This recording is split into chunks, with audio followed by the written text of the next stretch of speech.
$2.5 trillion. Yeah. Just think about that number for a moment. That's the sort of liquid dollar amount estimated to be held by big Asian exporters. China, Taiwan, Vietnam, places like that. Yeah, it's a staggering figure. And the thing is, even if a small slice of that pie starts moving, well, it could seriously rock the dollar's value. Exactly. There's this murmur, this idea of an avalanche. Asia potentially saying goodbye to the dollar, maybe looking towards gold instead. And it's interesting because, most people focus on the official central bank reserves. That gets all the headlines. Right. But this other pool, this liquid dollar stash from trade surpluses, it's potentially a much faster moving risk. Less talked about, but maybe more volatile. Okay, so that's what we're diving into today. We want you, the listener, to understand the risk here. What does this pile of liquid dollars mean for the U.S. dollar? How could a big sell-off affect your savings, your wallet? And maybe what sort of protective steps one might consider. Right. So maybe we should start with a bit of context, like the history of these fiat currencies. Good idea. Because historically, these government-backed currencies, they tend to follow a pattern, right? They rise, they become dominant. And then eventually? Eventually, they decline. It's a cycle we've seen before. And it's often during that decline phase when things start looking shaky. That's when you hear the experts pop up saying, oh, don't worry, this time is different. Exactly. That famous phrase, it often comes just before, well, things really do change. Now, think about the dollar's role for decades. The safe haven. The ultimate safe haven, yeah. In a crisis like 2008 or even 2020, money would flood into the dollar. It strengthened the dollar, and it gave the U.S. this powerful borrowing advantage. Made it cheaper for the U.S. to borrow money when the rest of the world was in turmoil. So that's the traditional picture, but you're saying that's changing. It really seems to be shifting, quite noticeably, actually. What's a bit concerning now is that sometimes, during recent turmoil, we've seen capital moving away from the dollar. Okay, that is a fundamental shift in perception then. It signals something different, yes. And look, this weakening of the dollar, it isn't brand new. It's been happening sort of gradually for decades. Driven by what, exactly? What are the main factors people point to? Well, there's a mix of things. You've had sell-offs of U.S. treasuries at times. Trade war tensions certainly didn't help. Just general global uncertainty. And maybe just a bit less confidence in the U.S. outlook compared to, say, 20 years ago? Possibly. Yeah, a sort of gradual erosion of that unwavering confidence. All these things contribute. But the risk we're really drilling down on today, the one that maybe hasn't gotten enough attention, is these liquid dollar holdings. Not the official reserves everyone tracks. Precisely. Over the last few years, you've had countries like Malaysia, Taiwan, Singapore, China, Vietnam racking up these really big trade surpluses with the U.S. Meaning they sold more stuff to the U.S. than they bought. Right. And that leaves them holding a lot of U.S. dollars or assets priced in dollars. But here's the key difference. It's not mostly going into long-term things like treasury bonds or showing up as official central bank reserves. So where is it then, if it's not in treasuries or official reserves?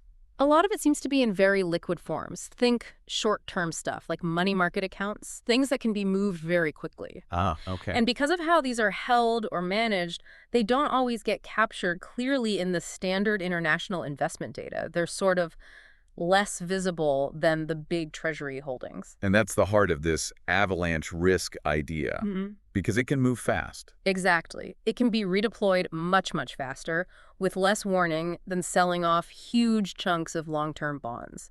If these countries decided, maybe even partly, to shift out of these liquid dollar holdings, it wouldn't be a slow leak. It could be more like a sudden drop. Potentially, yes.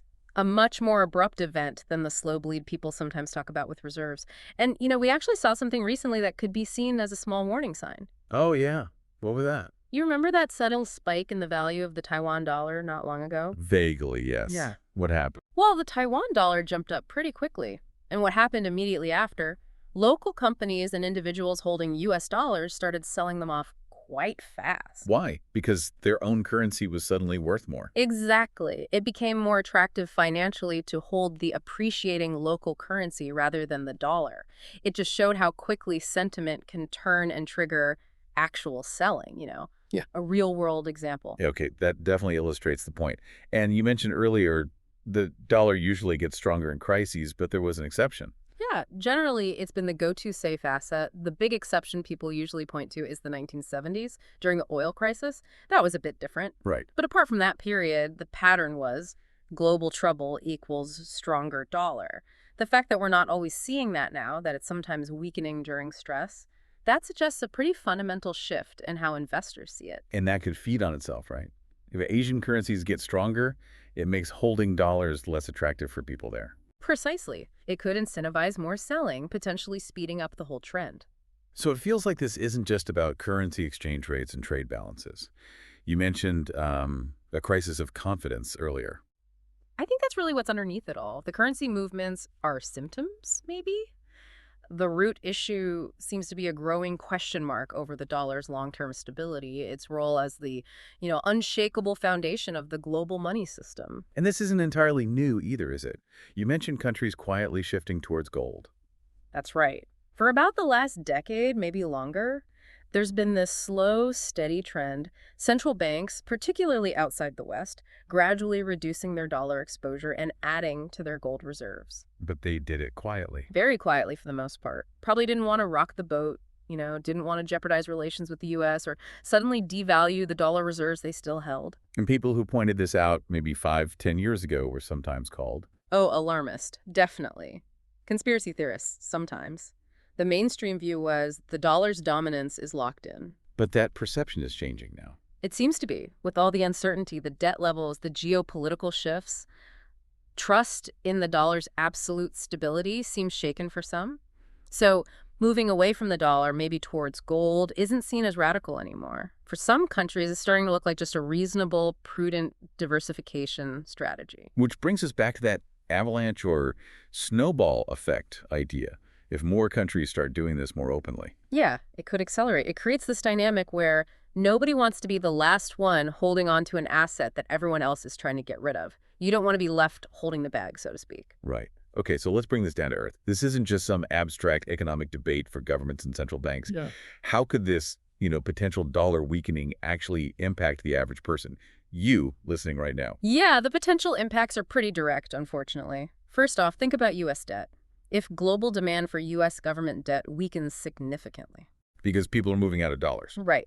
Then foreign investors who buy a lot of that debt, they're likely going to demand higher interest rates to compensate them for what they see as increased risk. Okay, so it costs the U.S. government more to borrow money. Exactly. And the U.S. government has a lot of debt. We're talking trillions in interest payments each year already. If that cost goes up significantly. What does the government do? How do they pay for it?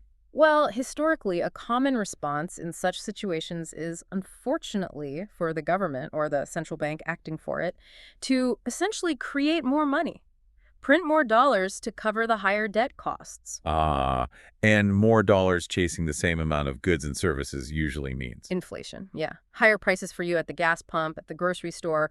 Your cost of living goes up because each dollar buys less stuff. Okay, so that's impact number one. Inflation eroding our purchasing power. What else? How might the Federal Reserve react? Well, the Fed's traditional tool to fight inflation is raising interest rates. But think about what that does. Higher interest rates make borrowing more expensive for everyone. So your mortgage payments could go up, credit card rates climb, car loans get pricier. It puts a squeeze on households and also on small businesses trying to borrow. So it's like a double whammy. Prices are going up because of inflation. And the cost of borrowing to pay for things is also going up. It can certainly feel that way, yes. A real pinch on finances. And there's another crucial piece here. Which is? Your wages. Are your wages likely to keep up perfectly with that rising cost of living? Probably not, I'm guessing. Often they don't. Even if you get a raise, it might not fully cover the increased cost of everything. So in real terms, your effective standard of living could actually decrease. You're earning less in terms of what your money can actually buy. That's sobering.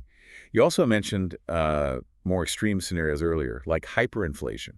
Is that something we should realistically worry about? Look, hyperinflation, like we saw in, say, Zimbabwe or Argentina, that's an extreme outcome. It's not the most probable path right now for the U.S., but it's not impossible if inflation really got out of control, if confidence completely collapsed. What would that even look like? It's prices rising incredibly rapidly, doubling overnight sometimes. People frantically try to spend any money they get immediately because it'll be worth less tomorrow. It's a total breakdown of the currency's function as a store of value. Again, extreme, but it's happened elsewhere. Okay. And the other extreme thing you mentioned was currency revaluation. What's that? That's usually a government measure in a truly severe crisis where the existing currency has lost so much value and trust. They might basically say, okay, the old dollar's finished. We're issuing a new dollar, maybe pegged to something else or just starting over. And what happens to people holding the old dollars? Historically, in those situations, people holding large amounts of the old, devalued currency often find their savings wiped out or drastically reduced in value. The currency essentially resets, maybe closer to what some call its intrinsic value, which for a fiat currency is ultimately based just on faith and credit in the government. Wow. Okay, so lots of potential impacts, ranging from sort of gradual erosion to more dramatic possibilities. But the key takeaway isn't that this is happening tomorrow. No, exactly. It's crucial to understand this isn't necessarily about predicting an imminent crash. It's more about recognizing a process, a potential shift that seems to be underway and that could accelerate.